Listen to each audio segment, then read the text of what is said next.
you will waste time here with me. Uy! Ito yung tinatawag na the Valley of the Shadow of Death. Ito yung sinasabi sa Psalm. And David said, "Yea, though I walk through the valley of the shadow of death, I will fear no evil, for thou art with me, thy rod and thy staff, they comfort me. Thou preparest a table before me in the presence of mine enemies. Thou anointest my head with oil, my cup runneth over. Surely goodness and mercy shall follow me all the days of my life, and I will dwell in the house of the Lord forever." Talaga dito mga kabayan, nakakatakot. Ito yung may monastery dyan.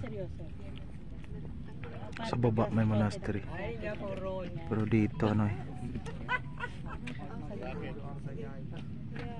Yeah.